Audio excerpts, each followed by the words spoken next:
Vamos começar então a falar sobre perspectivas para as ações, olhando esse ano novo que se inicia, esse ano novo que está começando, está batendo na porta, mas puxando para os dividendos. Para falar sobre isso, eu converso agora com a Luíse Barsi, sócia fundadora da AGV. Tudo bem, Luíse? Obrigada por conversar com a gente. AGF, só para corrigir aqui, não falar errado. Muito bem-vindo, obrigada por conversar com a gente, Luíse. Muriel, todos os telespectadores de CNN, muito obrigada aí pelo convite. Vamos falar sobre dividendos. Vamos falar então. Quero começar entendendo quais são os setores nesse momento que vocês estão indicando que devem pagar mais dividendos em 2025 diante de um cenário aí que está preocupando tanto os investidores. Olha, Muriel, acho que a sua pergunta é bastante importante, né? E geralmente nessa época do ano me fazem muito, né? O que vai pagar muitos dividendos em 2025?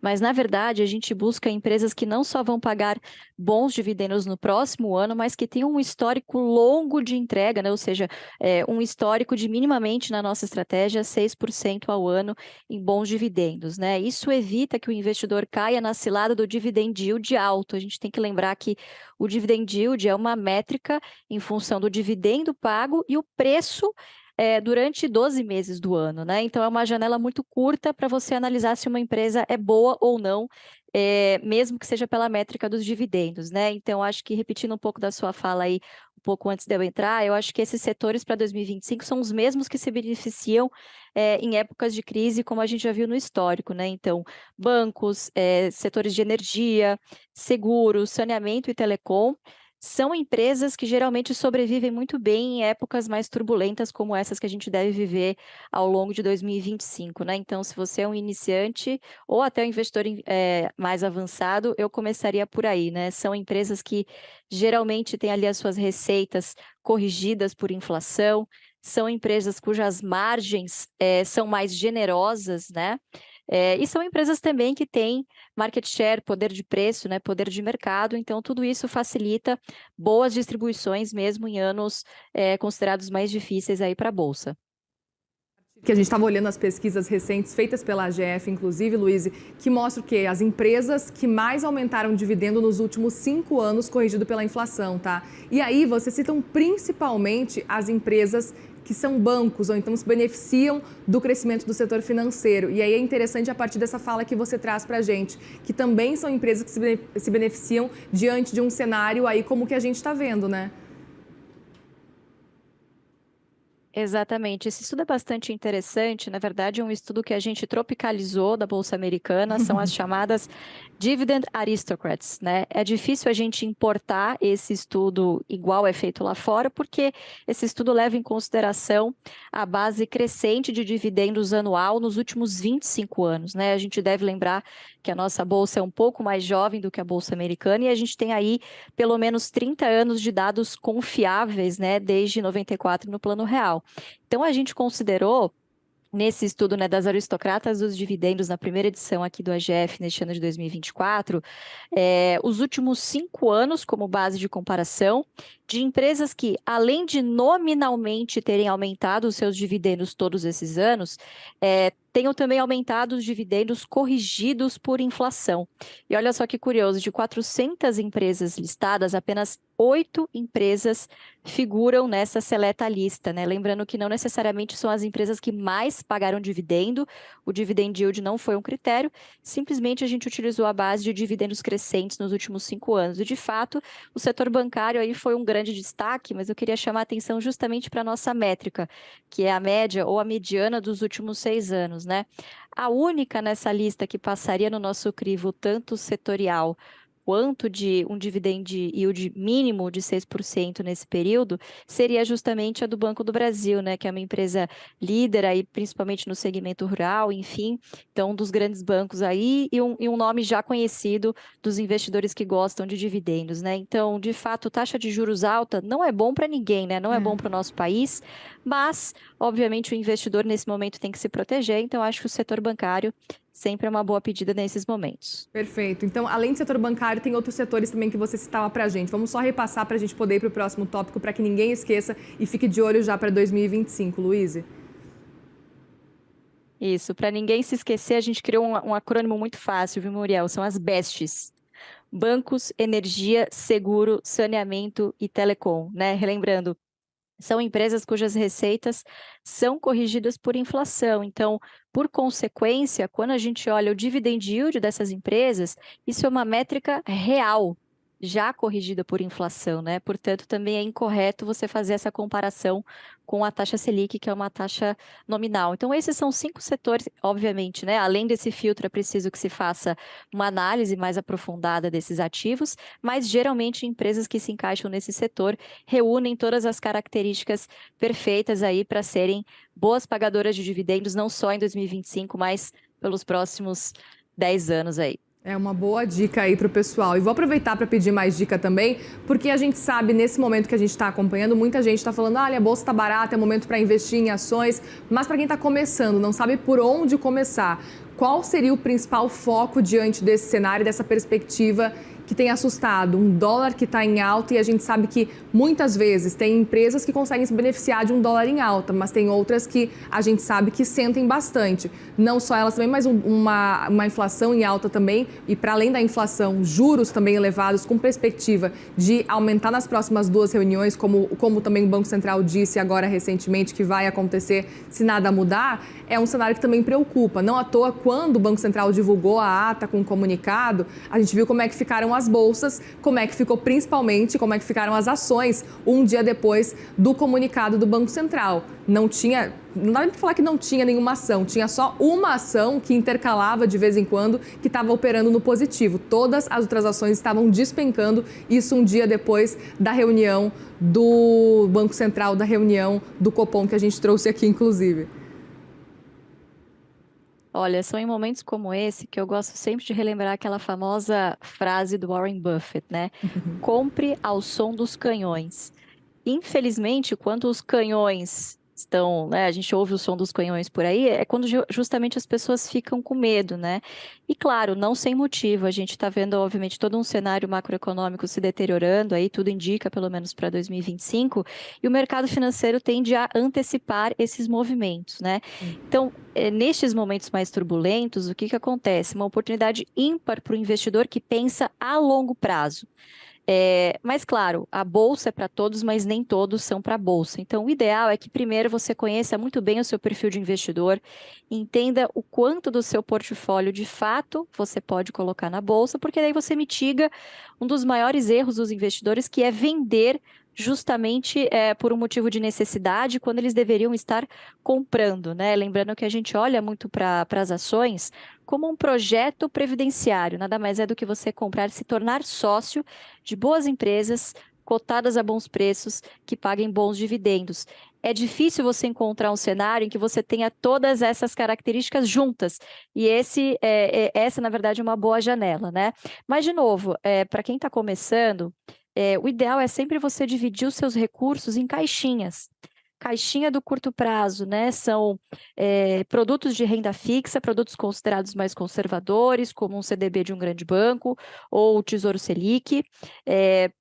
Você tem ali a caixinha de médio prazo, em que você pode se dar o luxo de ter uma carência maior, mas, na minha opinião, também produtos de renda fixa, né? Como agora está na moda, por exemplo, um IPCA+, ou uma LCA, uma LCI, que tem uma carência obrigatória de 9 meses, e você consegue uma rentabilidade um pouquinho maior, levando esses produtos até o vencimento. E, por fim, a última caixinha, que é a caixinha da renda variável, que é a caixinha justamente de 5 anos para frente, quando você deve olhar para um horizonte muito mais longo, né? Então, você depositando os seus recursos nas caixinhas corretas, você tem o melhor cenário possível, quer dizer, você rentabiliza conservadoramente muito bem a sua reserva de emergência, você rentabiliza muito bem aqueles recursos de médio prazo, em que você pode ter uma carência melhor, e também não deixa de se expor a ativos considerados um pouco mais de risco, mas também contrata, vamos dizer assim, né, um retorno total ao acionista, que é justamente a variação dos ativos mais o efeito recorrente do reinvestimento dos dividendos, que é justamente o momento ideal para você começar a se expor em bolsa, né? Então, dividindo os seus recursos assim, você tira aquela ansiedade, né, de investir os recursos nas caixinhas corretas, aproveita as boas oportunidades que a gente tem na renda fixa hoje e também consegue aproveitar as excelentes oportunidades que a gente tem em empresas aí para vocês se tornarem sócios. Ou seja, é importante variar. Não precisa ficar só na renda fixa, já que a gente está falando de juros altos, então estou com medo, vou ficar só na fixa nesse momento. Dá para fazer um movimento ainda assim não tão arriscado, mas também indo, por exemplo, para uma renda variável e não só na fixa. Que avaliação que você faz diante disso?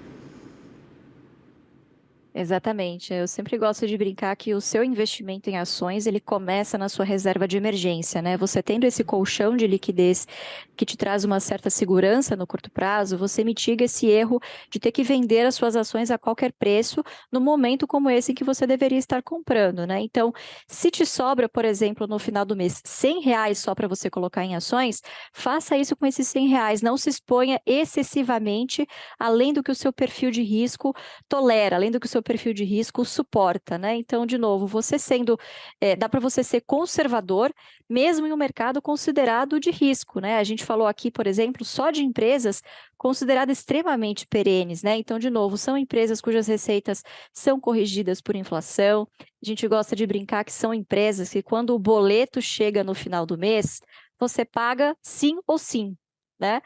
Vai chegar no final do mês, você vai viajar, vai estar lá o boleto do seu cartão de crédito, do seguro do seu carro, né, da sua conta de água, da sua conta de energia ou da sua conta de telefone, né? Então, são empresas consideradas mais perenes e são empresas mais defensivas, né, para esse momento que a gente está passando. E também você pode dormir um pouco mais tranquilo, né? Investir serve para você dormir mais tranquilo, deitar a cabeça no travesseiro e saber que você está fazendo o seu dinheiro trabalhar por você, né? Não pode ser uma fonte de ansiedade. Então, seguindo essas dicas, não tem como dar errado. Alocar os recursos nas caixinhas corretas e ser conservador ali nos seus aportes em bolsa, né? Prefira setores que tenham essa resiliência, que distribuam bons dividendos e, consequentemente, a tendência é que a sua carteira não tenha uma volatilidade tão grande quanto em outros ativos mais expostos, por exemplo, a mercado doméstico, né, ou que sofram bastante com a inflação, com o câmbio, e variáveis externas que a gente não consegue controlar. Perfeito. Agora falando de dividendos e yields, vocês têm alguma projeção para 2025? Tem como antecipar algo para a gente? Olha, acho que eu posso falar de uma empresa que é, vamos dizer assim, play safe, se você está começando na Bolsa agora para 2025. Eu diria que a BB Seguridade, eu ia falar Banco do Brasil, mas Banco do Brasil pode ser que quem não tem um pouco mais de estômago, né, para ver as oscilações diárias aí na tela. Então, eu iria talvez de BB Seguridade, que é uma empresa, como o nome sugere, né, uma empresa de seguros, também líder aí no segmento rural, mas tem também toda a divisão de capitalização, de previdências. Então, o setor de seguros, ele funciona como um pêndulo, né? Quando a atividade econômica vai muito bem, é um setor que tende a ganhar com a expansão de emissão de prêmios, e quando a economia está um pouco mais atravancada, né? Quando as coisas estão um pouquinho mais difíceis na macroeconomia e a taxa Selic está um pouco mais alta, também é uma empresa que se beneficia não nos prêmios, mas sim no seu grande fluxo de caixa que é ali armazenado, né? Então, isso tende a gerar maiores receitas financeiras, né? Então, são empresas extremamente resilientes, empresas boas, pagadoras de dividendo, e a BB Seguridade, especificamente, a gente projeta aí para 2025 um dividend yield real aí de 9,5%. Perfeito. Aproveito para te perguntar com relação também ao índice de utilidades da Bolsa, porque a gente está acompanhando de modo geral o Ibovespa que tem sofrido, principalmente nessas últimas semanas, não tem sido fácil para conseguir se manter ali nos 122 pontos. Lembrando que a gente já teve épocas de 128 mil pontos, agora a gente está no 121 mil, a gente bateu hoje, inclusive, no 120 mil, muito próximo dos 119 mil. Agora, falando especificamente com relação ao índice de utilidades da Bolsa, que está ali entre a estabilidade até, de vez em quando, uma leve alta, e as empresas desse índice são defensivas, né? Como avaliar se as empresas desse índice estão caras ou não?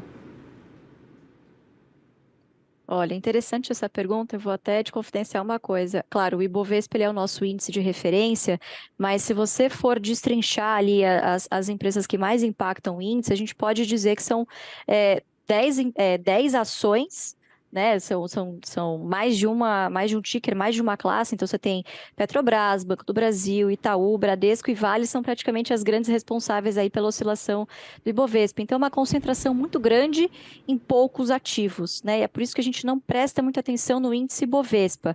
Nós que investimos para dividendo, né? E vou além, para quem quer ter uma carteira previdenciária para longo prazo, a gente olha para os projetos especificamente. Então, essas empresas do Best que estão na nossa lista, a gente acompanha individualmente, e é isso que a gente presta atenção, né? Agora, claro, se você olha um pouquinho mais o histórico dessas empresas, o que a gente procura, né? Como eu disse anteriormente, o nosso crivo mínimo, né? O nosso retorno mínimo exigido em proventos real é de 6% ao ano em dividendo. Tendo essa métrica em mente, basta que você calcule, né? Isso, inclusive, a nossa plataforma já calcula automaticamente lá no AGF. O que a gente faz? É a métrica do preço teto. Nós pegamos a média do dividendo pago por ação nos últimos 6 anos, dividido por esses 6%, e essa fórmula nos dá individualmente para cada uma dessas empresas o preço teto. O que é o preço teto? É a margem de segurança. É o máximo que você poderia pagar por esses ativos, dado esse 6% mínimo exigido pelo acionista, né?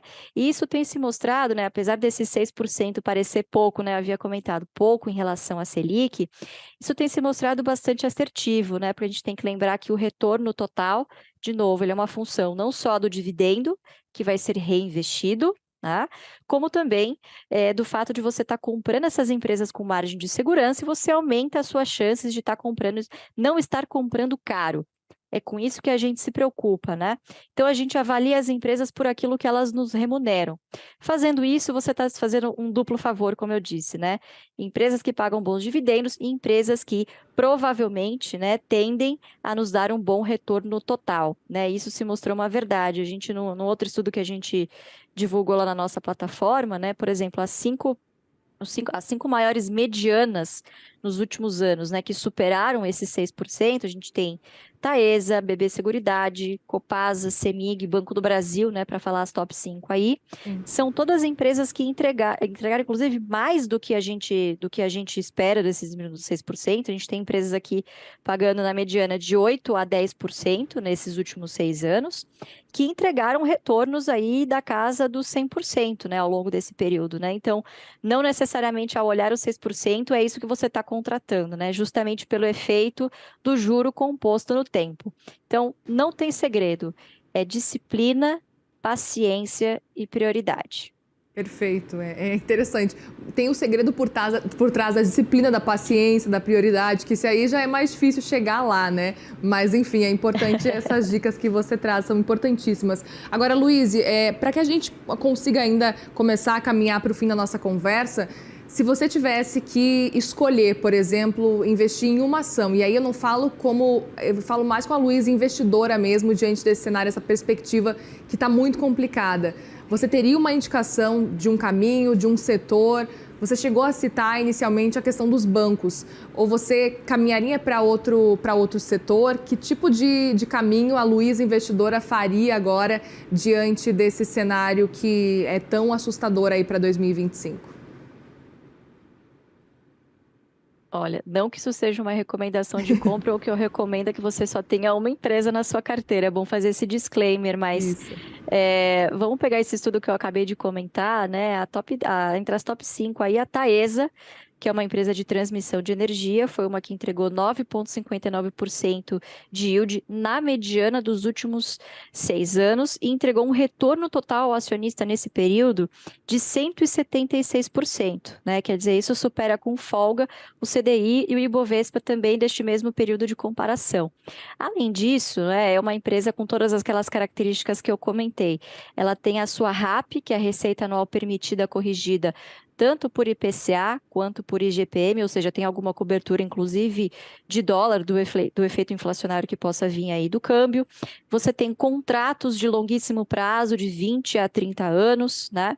E você tem também um efeito curioso, que é energia talvez seja um dos grandes preferidos aí dos investidores de de dividendos, né? Porque você consegue diversificar bastante, né? Você pode ter empresas do segmento, de diversos segmentos, né? Então, geradoras, transmissoras, distribuidoras e empresas que são verticalizadas e atuam em todos esses, né? Então, a Taesa, sendo uma empresa transmissora de energia, ela atua nesse segmento que é conhecido no mercado como filé do setor de energia, porque ele independe da inadimplência, por exemplo, ou do volume de energia gerada, né? A função das transmissoras é justamente nos leilões, nos contratos a que eles se comprometem, construir a linha de transmissão, operá-la e mantê-la disponível para que a energia seja transportada das geradoras até as distribuidoras. Então, não há esse efeito da inadimplência, que também é muito comum, por exemplo, nas distribuidoras puras de energia, né? Exato. Então, acho que se eu tivesse que começar em 2025, aí se eu tivesse que aconselhar algum amigo, né?